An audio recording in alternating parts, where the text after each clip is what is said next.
Assalamualaikum warahmatullahi wabarakatuh. Salam dan bahagia Bapak Ibu Guru Penggerak. Saya Neni Sofia SPDI, calon guru penggerak angkatan 11 dari SD Negeri 2 Sukosari, Provinsi Lampung. Dalam video ini saya akan memaparkan tentang aksi nyata modul 1.4 tentang budaya positif. Pemaparan pada aksi nyata modul 1.4 tentang budaya positif ini berbeda dari aksi nyata pada modul-modul sebelumnya.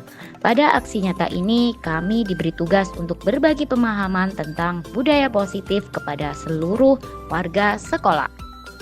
Tujuannya adalah untuk meningkatkan pemahaman guru tentang budaya positif sekolah, serta menjadikan murid menghargai keyakinan kelas sebagai upaya menumbuhkan disiplin positif pada murid SD Negeri 2 Sukosari. Tolak ukurnya adalah murid memiliki pribadi yang positif, berbudi luhur, dan bertanggung jawab atas apa yang sudah menjadi keyakinan bersama dan menumbuhkan kesadaran pada diri seorang murid.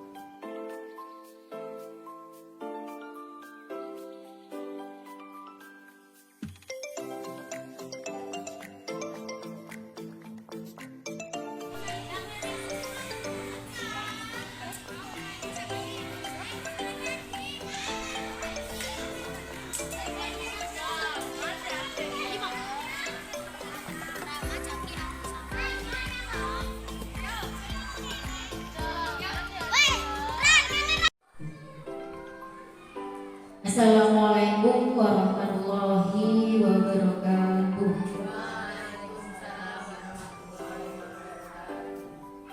Baik, Ibu Kepala Sekolah, Bapak Ibu Dewan Guru SD Negeri 2 Sukosari. Sebelumnya saya ucapkan terima kasih sudah mengikuti kegiatan saya sebagai calon guru penggerak sebagai tugas aksi nyata saya pada modul 1.4 untuk penyebaran budaya positif. Sebelumnya terima kasih sudah meluangkan waktunya untuk mengikuti kegiatan hari ini. Baik Bapak Ibu sekalian, di sini saya akan mensosialisasikan atau menyebarkan pemahaman dan penerapan pengalaman budaya positif, yang mana ini adalah tugas saya sebagai calon guru penggerak di modul 1.4. Sebentar saya menambahkan dulu.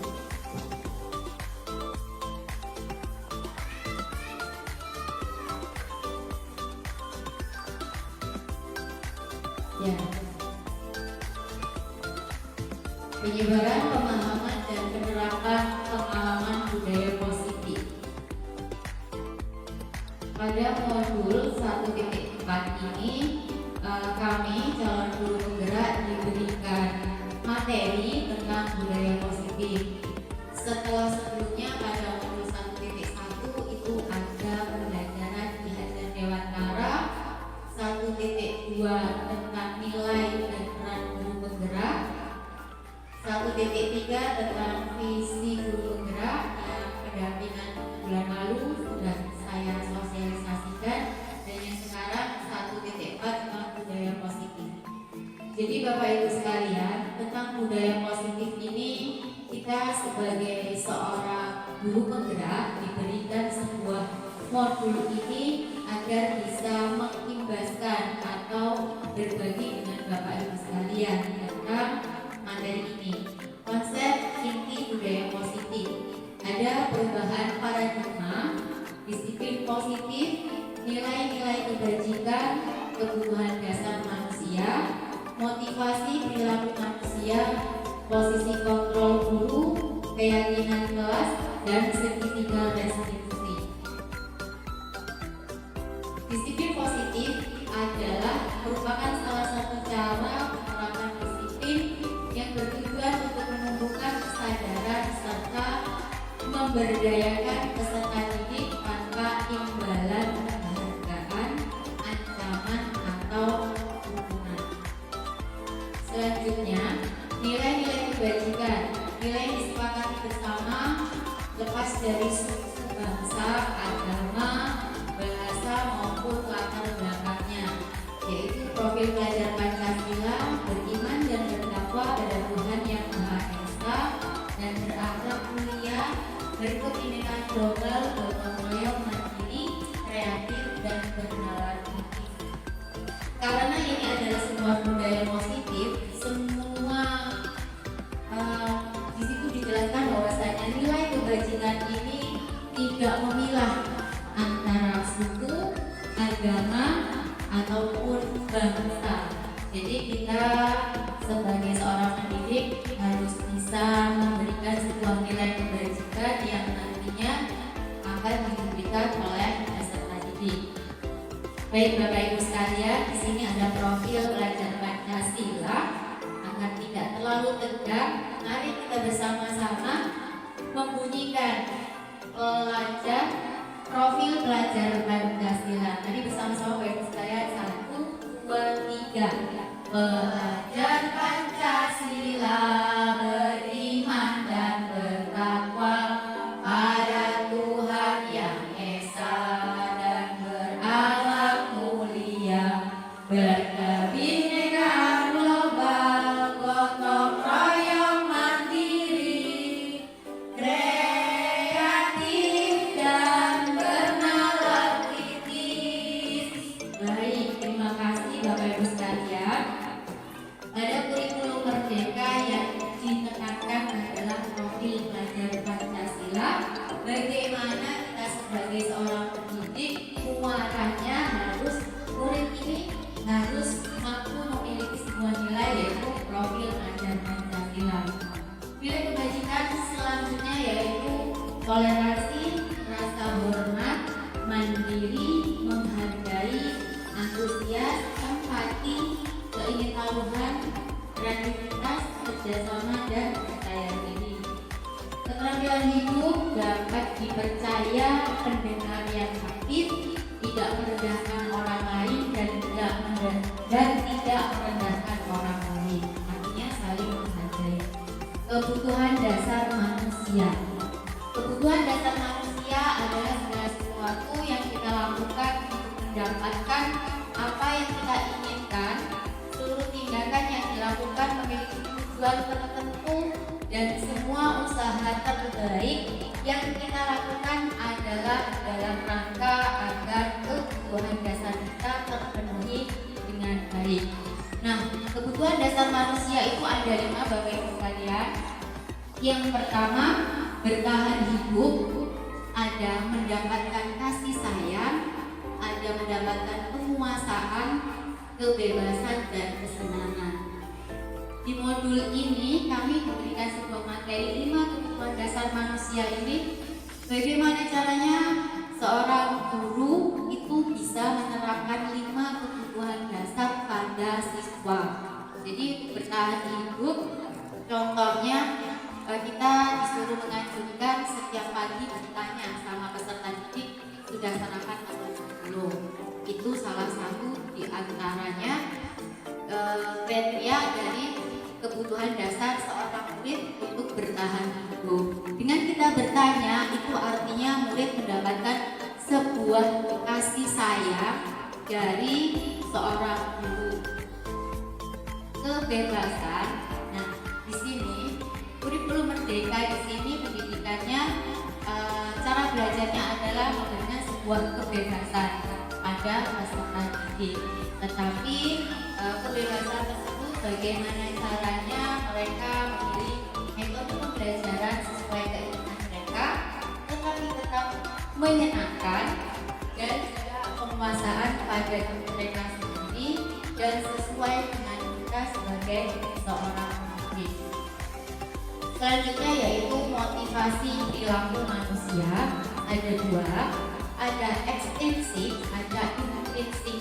Kalau ekstrinsik itu dari dalam atau dari luar ya Bapak Ibu sekalian? Dari luar. Sedangkan intrinsik itu dari dalam. Di sini ada 2 motivasi. 1 untuk meningkatkan ketidaknyamanan ataupun hukuman. Yang kedua untuk mendapatkan imbalan ataupun penghargaan. Dan yang intrinsiknya untuk menjadi orang yang mereka inginkan mementingkan dan menghargai diri sendiri dengan nilai yang mereka percaya. Di sini kita disuruh untuk bagaimana caranya si murid ini motivasinya itu dalam diri. Contohnya kalau ekstrinsik itu contohnya gini, siapa yang mengerjakan tugas dapat nilai 100 nanti akan diberikan hadiah. Nah, itu adalah motivasi dari luar, sehingga anak-anak memikirkan bahwasanya gimana caranya saya dapat nilai 100 agar saya dapat hadiah atau sebuah penghargaan. Kalau yang intrinsik, anak yang tidak menginginkan sebuah hadiah tetap memiliki keinginan bagaimana caranya saya dapat nilai 100, baik saya dapat imbalan atau tidak. Karena di sini sebuah penghargaan ternyata mungkin awalnya saya juga berpikir ketika dikasih sebuah imbalan anak-anak akan lebih bersemangat. Tetapi di sini ada dua hal. Yang pertama mungkin bisa anak lebih bersemangat itu sebagai motivasi.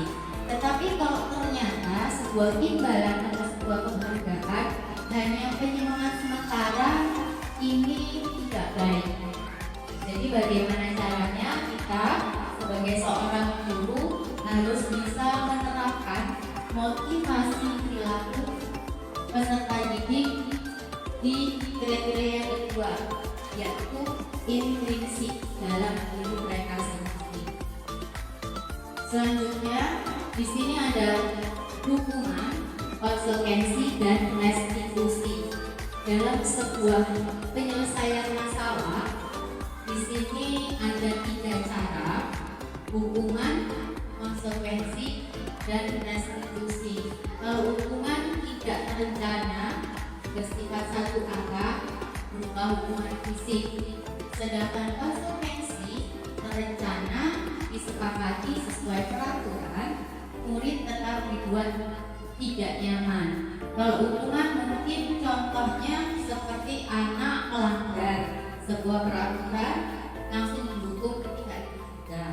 Sedangkan kalau konsekuensi adalah tata tertib yang dilanggar oleh murid dengan konsekuensi sudah disepakati, ternyata kok anak tersebut melanggar, ini namanya konsekuensi. Yang hukuman, konsekuensi, dan restitusi dalam sebuah penyelesaian masalah. Di sini ada 3 cara: hukuman, konsekuensi, dan restitusi. Kalau hukuman tidak terencana bersifat satu arah berupa hukuman fisik, sedangkan konsekuensi terencana disepakati sesuai peraturan, murid tetap dibuat tidak nyaman. Kalau hukuman mungkin contohnya seperti anak melanggar sebuah peraturan langsung dihukum ketika itu juga. Sedangkan kalau konsekuensi adalah tata tertib yang dilanggar oleh murid dengan konsekuensi sudah disepakati, ternyata kok anak tersebut melanggar, ini namanya konsekuensi. Yang ketiga, restitusi terencana disepakati sesuai peraturan, murid tetap dibuat tidak nyaman. Selanjutnya 5 posisi kontrol. Ada penghukum, pembuat merasa bersalah, ada teman, ada manajer, ada pemantau. Jadi seorang guru itu memiliki 5 posisi kontrol. Ada yang memang bukan penghukum, ada yang bisa menjadi teman, ada yang menjadi pemantau, ada juga sebagai manajer atau pemimpin, dan ada juga yang menjadi seseorang yang membuat rasa bersalah. Contoh penerapan penghukum, contohnya yaitu hormat bendera 1 jam. Nah, ini sudah masuk ke penghukum. Membuat merasa bersalah, berapa kali ibu harus memberitahu kamu selalu saja mengecewakan ibu. Nah, di pembuat merasa bersalah ini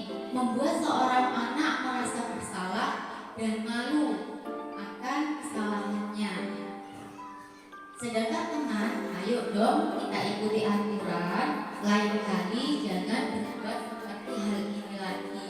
Jadi seorang guru memposisikan diri menjadi seorang teman, sehingga anak itu ketika ditegur sama gurunya, anggapannya ya masih sebagai seorang teman. Selanjutnya yaitu pemantau. Pemantau ini sifatnya hanya memantau saja. Contohnya, kamu sudah melanggar aturan, kamu tahu dan konsekuensinya. Setelah selesai upacara, kamu dikopi, dikoperasi, dan jangan diulangi lagi. Jadi hanya menegur dan mengasih solusi. Setelah itu si anak tidak diapa-apakan, tapi memberikan sebuah solusi sehingga si anak tidak akan malu. Untuk manajer, apakah kamu tahu kesalahan kamu? Kira-kira bagaimana kamu memperbaiki kesalahanmu? Nah, seorang guru harus bisa menjadi seorang manajer. Ditanya dulu, maka kamu tahu kesalahanmu. Setelah itu anak disuruh berpikir, kira-kira bagaimana kamu memperbaiki kesalahanmu. Nah, seorang guru itu harus di sini di modul ini diberitahu bahwa saya seorang guru harus bisa menjadi seorang manajer, karena setiap anak membuat sebuah kesalahan itu pasti ada sebab dan akibatnya, tidak langsung tuduh kamu bersalah. Posisi kontrol, apakah aku? Saya kecewa sekali dengan kamu. Nah, Bapak Ibu sekalian, kira-kira posisi kontrol ini masuk kemana? Saya kecewa sekali dengan kamu. Dari kelima tadi, memantau, teman, guru merasa membuat merasa bersalah, pemantau, manajer, atau teman. Apa Bapak Ibu? Ya, membuat merasa bersalah. Selanjutnya, apa rencanamu untuk menyelesaikan masalah ini? Maka posisi kontrolnya adalah manajer. Selanjutnya, ayolah lakukan demi ibu ya. Ya, baik Bapak Ibu sekalian, terima kasih. Selanjutnya, keyakinan kelas. Mengapa keyakinan kelas? Mengapa bukan peraturan kelas? Membentukkan keyakinan kelas. Jadi keyakinan kelas dan peraturan kelas hampir sama. Bedanya ketika peraturan maka ada sebuah hukuman atau konsekuensi jika tidak dilaksanakan dalam kelas tersebut. Tetapi kalau sebuah keyakinan kelas, anak-anak disuruh membuat sebuah keyakinan yang nantinya keyakinan itu tidak menjadikan mereka sebuah beban, tapi mereka berpikir berarti kelas saya harus bersih. Bagaimana caranya? Ini sudah mulai saya buat kemarin di kelas 6 dan juga kelas 5. Mereka sudah membuat keyakinan kelas. Kesepakatan mereka buat sendiri dan disepakati bersama. Kriterianya yang pertama adalah sedikit saja agar mudah diingat, sesuai dengan kondisi kelas sehingga mudah diterapkan. Melibatkan semua warga kelas, dibuat dalam bentuk pernyataan positif. Jadi kemarin ada 3, kalau mengerjakan PR tidak boleh contekan Bu. Mengerjakan tugas biar dia nggak nyontek saya, bahasanya gimana Bu? Jadi lebih ke nilai kebajikan. Kira-kira anak tidak boleh mencontek, itu lebih bagusnya bahasanya apa Bapak Ibu? Kejujuran. Nah, maka yang ditulis adalah kejujuran. Baik. Selanjutnya yaitu segitiga restitusi. Adalah suatu proses dialog yang dijalankan guru atau orang tua agar dapat menghasilkan murid yang mandiri dan bertanggung jawab. Segitiga restitusi itu ada 3. Nah, ini yang dianjurkan untuk menyelesaikan sebuah yang terjadi ketika mungkin anak terlambat sekolah, anak tidak mengerjakan PR, anak ketika diajari kok main saja. Maka solusinya adalah ini, segitiga restitusi, agar seorang anak ini tidak merasa dipermalukan dengan teman-temannya, tapi mereka setelah ini terjadi mereka akan merasa bersalah atas kesalahannya sendiri. Yang pertama yaitu menstabilkan identitas, yang kedua validasi tindakan yang salah, dan yang terakhir adalah menanyakan keyakinan. Tahapan segitiga restitusi ini sudah menstabilkan identitas, bahasanya berbuat salah itu wajar. Tidak ada manusia sempurna. Saya juga pernah melakukan kesalahan itu. Saya tidak mau mencari siapa yang salah atau benar. Yang kedua yaitu validasi tindakan yang salah.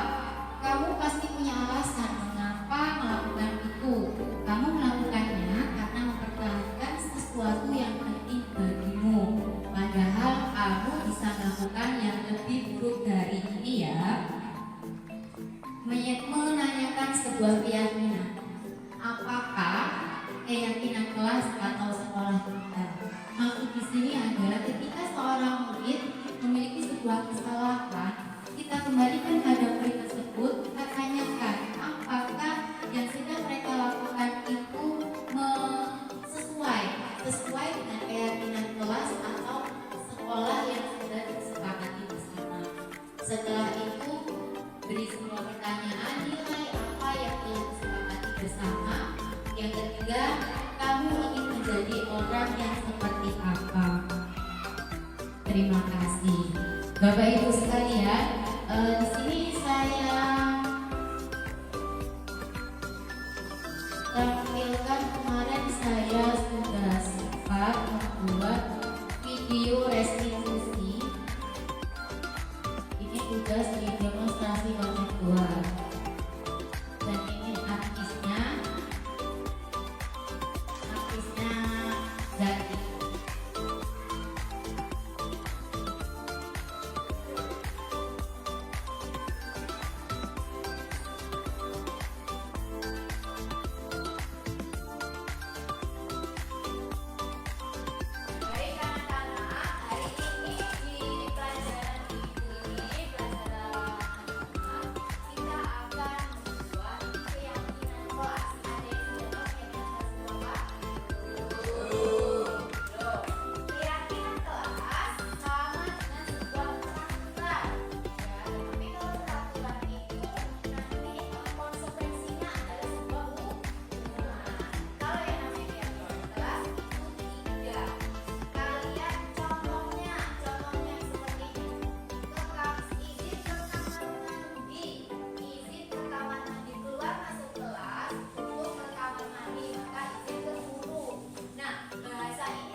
lebih bertanggung jawab.